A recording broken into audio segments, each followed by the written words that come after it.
Es experto en tránsito. Sí, Luisa. Y con Orlando hemos conversado algunas veces de cuestiones de tránsito en sí, pero hoy, querido amigo, vuelvo a traer ese tema que el año pasado lo tratamos, o a principios de año, no lo recuerdo bien, con Luis Fernando Illingworth y contigo acá, del quinto puente. Se pone de moda, el presidente Lasso le da la competencia al alcalde y luego el presidente Noboa eh, lo quita porque dice que debe serlo el Estado. Y en conclusión, el problema es que sigue perdiendo Guayas y Guayaquil, el Ecuador, porque por ahí vienen muchísimos carros y camiones, etcétera, y seguimos perdiendo todos. Quería saber tu criterio, mi querido Orlando, y qué piensas. Buenos días al respecto. Buenos días con todos. Gracias, Eduardo, por la invitación. Mira, realmente para poder entender el alcance de este proyecto, debemos iniciar expresando que esto es un proyecto, técnicamente se lo conoce como Greenfield, es decir, es una infraestructura desde cero. Eso implica que para poder iniciar el análisis de su factibilidad o de su sostenibilidad, debemos hacer una proyección de demanda. Demanda que significa cuántos carros van a circular desde el inicio del proyecto y su proyección a X años. ¿Okay? Para poder luego de eso, a partir de esa información, hacer un modelo económico. Actualmente existe algún estudio de demanda, existe el criterio, yo lo comparto, que hay que fortalecer ese estudio para poder justificarlo frente a los fondos de inversión o las multilaterales que financiarían este proyecto, ya que es muy claro, yo creo que todos tenemos claro, que el gobierno no tiene plata para invertir en este proyecto. Estamos hablando de 800 mil millones de dólares y no creo que lo va a tener el gobierno en los próximos 18 meses. Es más, no lo va a tener en los próximos años. ¿Eso qué implica? Implica que más allá de los estudios técnicos, más allá de la buena voluntad, hay que entender que este es un proyecto que requiere de complementar estudios en función de la sostenibilidad del proyecto y seguramente ver fuentes alternativas de repago para la financiación, operación y mantenimiento. ¿Ok? Ahora, dicho esto, habría que analizar quién es el mejor actor, si es el Ministerio de Transporte o Guayaquil, junto con otros cantones y junto con la prefectura, y lo más importante del tema, junto con la empresa privada guayaquileña. ¿Ok? Porque finalmente, ¿quién es el beneficiario? Sí, la ciudad de Guayaquil, pero también son los empresarios, principalmente los exportadores e importadores. ¿Ok? Entonces, dicho esto, ¿quién es el más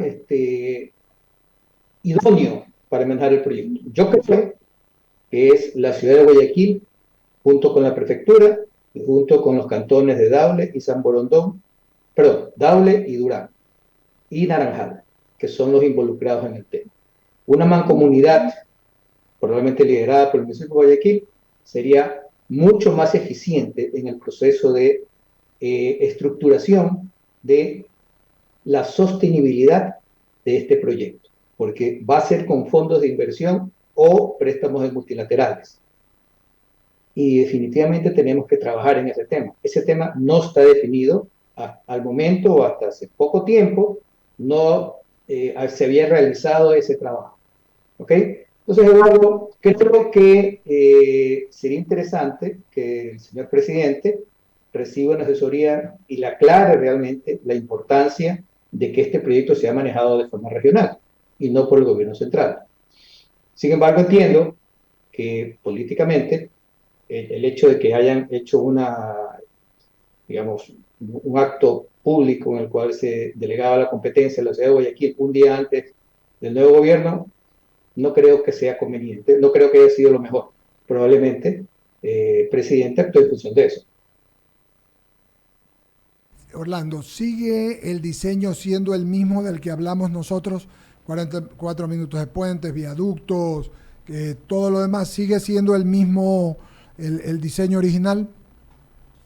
Entiendo que se contrató a través del Cuerpo de Ingenieros del Ejército la actualización del estudio realizado en el 2008.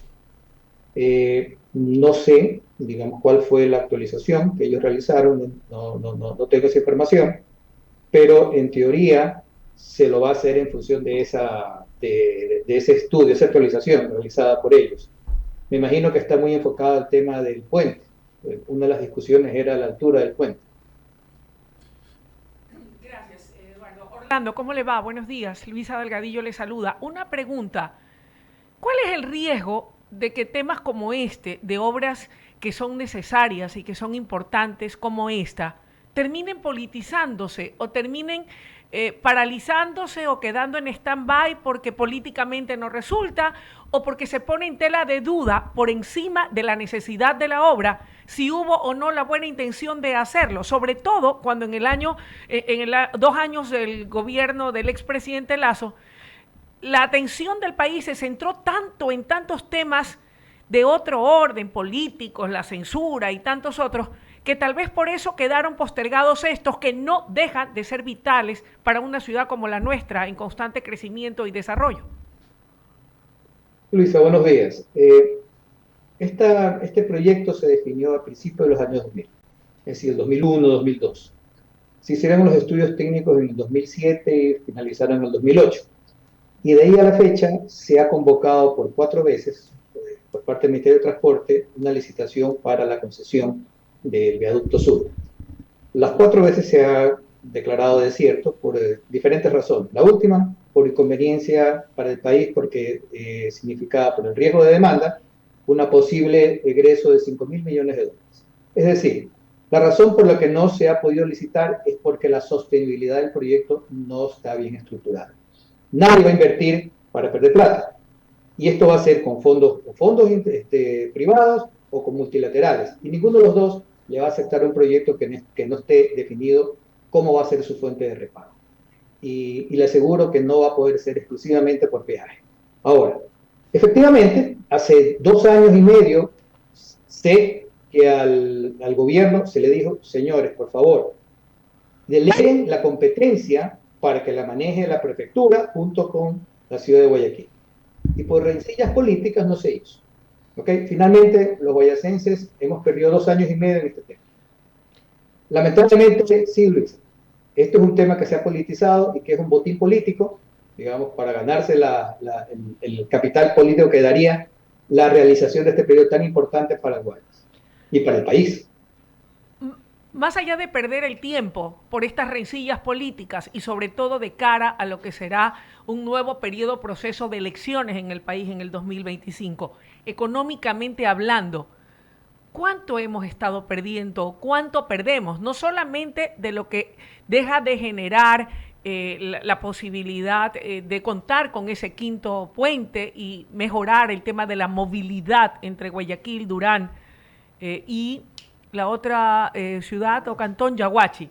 Más allá de eso, también me pongo a pensar en la falta de oportunidades de generación de plazas de trabajo que va a generar de manera directa e indirecta el poder construirlo. Bueno, creo que identificadas por cada año que se retrasa el proyecto. Primero, los conflictos que existen en la perimetral, tanto en seguridad vial como en contaminación. Quizás uno de los más importantes, no solo en la perimetral, en la parte de Guayaquil, sino en la parte de la Aurora, en el cantón de Agua. Segundo, el uso, la ineficiencia en el uso de combustibles, principalmente el diésel, por recorridos adicionales y tiempos de viaje mucho mayores. ¿Okay? Más o menos se estima que el quinto puente le ahorraría al gobierno alrededor de 100 millones de dólares anuales solo en diésel, por el subsidio. ¿Okay? Y estos son uno de los principales costos. Y hay muchos más, ¿okay? Que quizás pues, necesitaríamos un espacio de 1 hora para analizarlo. Pero, en definitiva, cada año que pasa, el gobierno pierde plata, tanto en el consumo adicional de combustibles, ¿okay? Como en el gasto o en la afectación que tienen las ciudades de Guayaquil y la Aurora Aurora principalmente, por tráfico y contaminación. Gracias de mi parte, estimado. Igual, Orlando, muchas gracias, muy amable, te mandamos un abrazo y te agradecemos por haber comparecido hoy día ante los oyentes y televidentes de I99. Gracias, querido amigo, seguiremos hablando, ¿ok? Todo gusto, a las órdenes. Gracias, muy bien, Luisa, ahí está el programa con algunas